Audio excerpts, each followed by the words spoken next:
Guys, this is Soni Upadhyay के hello English with Sony में आपका फिर से स्वागत है। राइट, जैसा कि आप जानते हैं कि आपकी एक्टिव वॉइस पैसिव वॉइस की सीरीज चल रही है और मैंने आपको इससे पहले जो वीडियो अपलोड की थी वो मैंने आपको अपलोड की थी इंडेफिनिट की, प्रेजेंट इंडेफिनिट के एफर्मेटिव एंड नेगेटिव। इसमें मैंने आपको सिखाए थे एक्टिव से पैसिव बनाना। That clear. अब आपका प्रेजेंट इंडेफिनिट कंप्लीट हुआ नहीं था, उसके केवल मैंने एफर्मेटिव और नेगेटिव ही आपको सिखाए थे। आज जो मैं बताने वाली हूँ टेंस आपका वही रहेगा प्रेजेंट इंडेफिनिट, लेकिन आज आपको बताने वाली हूँ इंटेरोगेटिव एंड डबल इंटेरोगेटिव। तो चलिए बढ़ते हैं इसकी ओर, एक्टिव से पैसिव बनाना। एक्टिव पैसिव मैंने देखो प्रेजेंट इंडेफिनिट के एफर्मेटिव बताए थे, जैसे कि मैंने आपको बताया था सी राइट्स अ लेटर, वह एक पत्र लिखती है। उसी को अगर हम इस तरीके से बोलें कि एक पत्र लिखा जाता है उसके द्वारा, ओके, तो ये हमारा एक्टिव से पैसिव बन गया। हाँ, अगर मैं आपसे कहूँ ही रीड्स द बुक, वह किताब पढ़ता है, किताब को पढ़ा जाता है उसके द्वारा। कहने का मतलब यह है कि बोलने का तरीका अलग हो सकता है, बोलने का नजरिया अलग हो सकता है, लेकिन सेंस नहीं बदलता। माई मदर कुक्स द फूड, मेरी मम्मी खाना बनाती है। उसी चीज को मैं बोलूं कि खाना पकाया जाता है मेरी मम्मी के द्वारा। ओके, तो देखो सेंस वही है, खाना तो मेरी मम्मी ही पका रही है, लेकिन सेंस वही है, लेकिन हमारा बोलने का तरीका बदल जाता है। ठीक है, तो वॉइस का मतलब आवाज नहीं होता।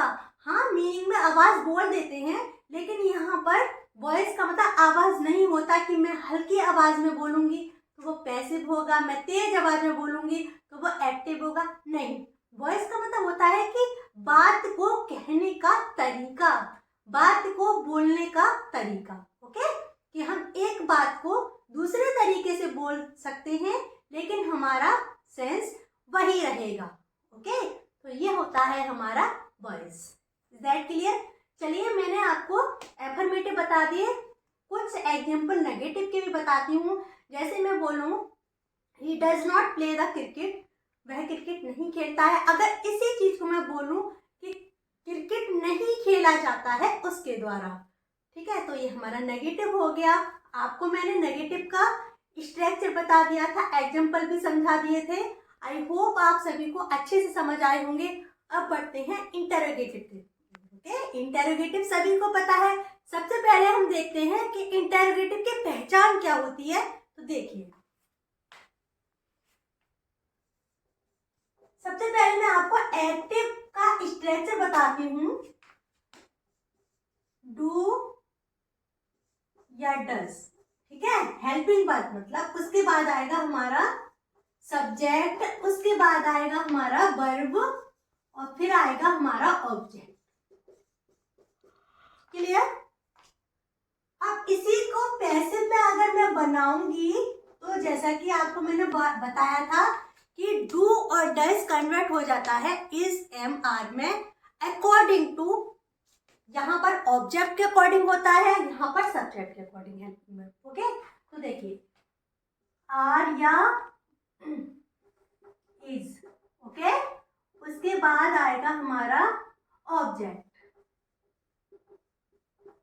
उसके बाद आएगी हमारी वर्ब की थर्ड फॉर्म और उसके बाद हमारा आएगा बाय और फिर आएगा हमारा सब्जेक्ट और फिर आएगा हमारा इंटरोगेशन मार्क।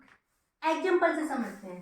देखिए, मेरा फर्स्ट एग्जाम्पल है do you play the cricket. Do you play the cricket, क्या आप क्रिकेट खेलते हो? ये हमारा एक्टिव वॉइस है, इसको हम पैसिव वॉइस में कन्वर्ट करके देखते हैं। देखिए, जैसा कि स्ट्रक्चर में आया है कि सबसे पहले हमारा यहाँ पर हेल्पिंग वर्ब आया है, तो इसका मतलब है ये हमारा इंटरोगेटिव सेंटेंस है। ओके, आपको इससे टेंस की प्रैक्टिस भी हो रही है ना। तो देखिए, हम ये तो आपको भी पता होगा कि सब्जेक्ट का ऑब्जेक्ट, ऑब्जेक्ट का सब्जेक्ट बन जाता है। तो यहाँ पर देखिए द क्रिकेट ऑब्जेक्ट है। अब इसके अकॉर्डिंग हमें हेल्पिंग वर्ब लगानी है, तो द क्रिकेट सिंगुलर है, तो सिंगुलर में हेल्पिंग वर्ब आएगी इज। तो यहाँ पर हम इज लिखेंगे, फिर हम ऑब्जेक्ट लिखेंगे इज द क्रिकेट ठीक है। अब इसमें मेन वर्ब क्या है, प्ले।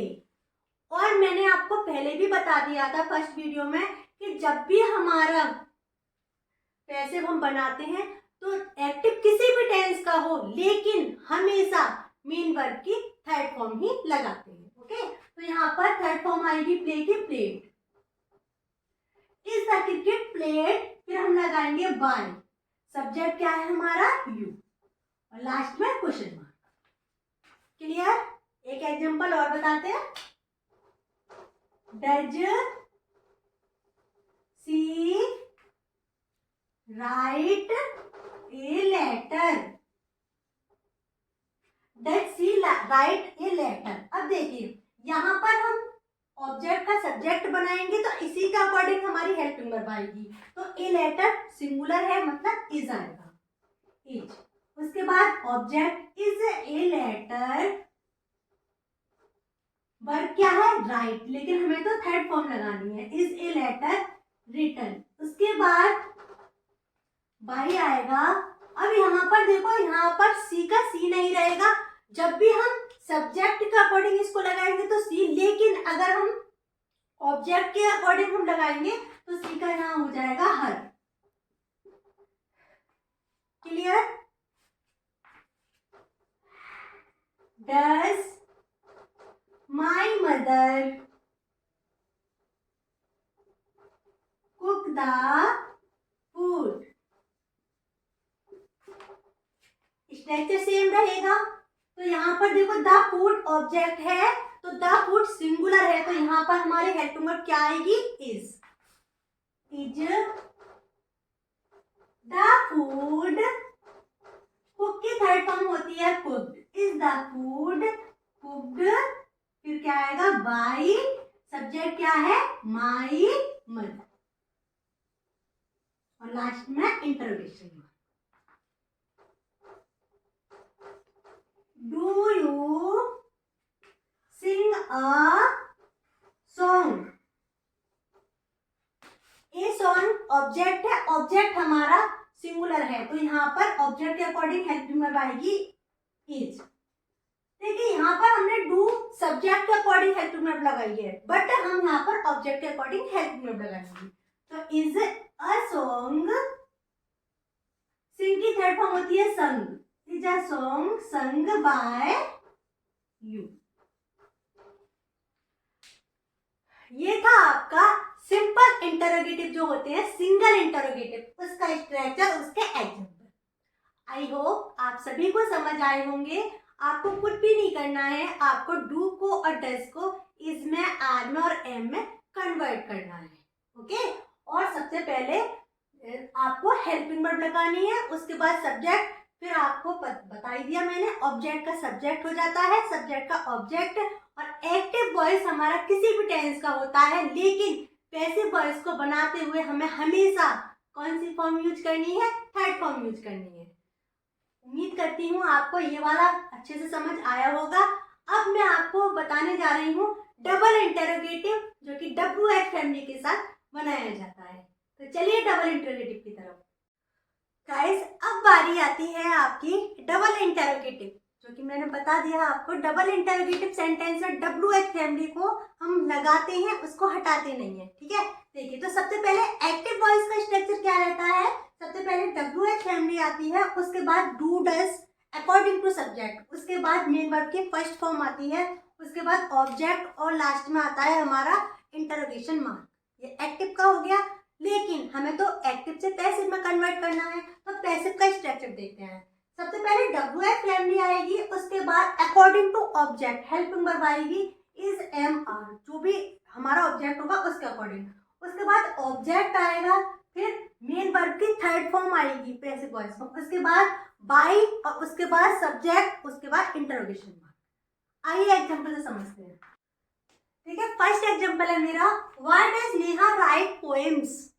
WH फैमिली आया है, तो जब भी हम एक्टिव को पैसिव में कन्वर्ट करेंगे तो WH फैमिली हटाएगी नहीं, WH फैमिली भी लिखेंगे, तो वाई का वाई रहेगा। उसके बाद हमें ऑब्जेक्ट लगाना है, उससे पहले हेल्पिंग वर्ब लगानी है। ऑब्जेक्ट है पोएम्स, मतलब प्लूरल, तो प्लूरल में आएगा यहाँ पर आर, वाई आर पोएम्स जाएगा रिटन, क्योंकि थर्ड फॉर्म रिटन होता है।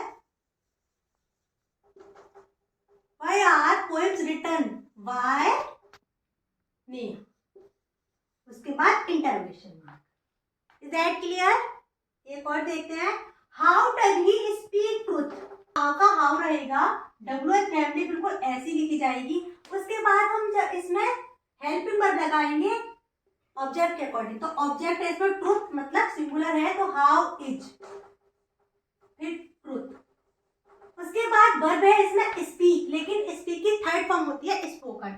How is truth spoken by, ही का हो जाएगा ऑब्जेक्ट हिम। क्लियर? एक और देखते हैं, when do you read the book. When do you read the book, तो व्हेन का व्हेन हो जाएगा। उसके बाद देखो द बुक सिंगुलर है तो सिंगुलर के साथ हेल्पिंग वर्ब इज आएगी। When is the book, read की थर्ड फॉर्म रीड, स्पेलिंग यही होती है लेकिन रेड बोला जाता है। ओके, तो when is the book read by you, last में इंटरोगेशन मार्क। क्लियर हुआ? एक और देखते हैं, when do you prepare the food. तो देखो व्हेन का व्हेन ही रहेगा, द फूड सिंगुलर है तो यहाँ पर इज आएगा। व्हेन इज द फूड, अब मेन वर्ब की थर्ड फॉर्म लगानी है। मेन वर्ब है इसमें प्रिपेयर और थर्ड फॉर्म होती है prepared. When is the food prepared by, subject का हो जाएगा ऑब्जेक्ट यू। आई होप आप सभी को ये अच्छे से समझ आए होंगे। अगर इनको लेके कोई भी डाउट है, किसी को कोई कंफ्यूजन है, then you message me. Guys, आज आपके प्रेजेंट इंडेफिनिट टेंस के एक्टिव वॉइस खत्म हो चुके हैं। मैंने आपको इंटरोगेटिव और डबल इंटरोगेटिव आज सिखा दिए हैं। आई होप आप सभी को अच्छे से समझ आए होंगे। अगर कोई भी आपको डाउट होता है तो मुझे मैसेज करना, ओके। और अब जो नेक्स्ट आपका टेंस आएगा वो आएगा present continuous. Okay, present continuous tense के एक्टिव से पैसिव वॉइस मैं आपको सिखाऊंगी।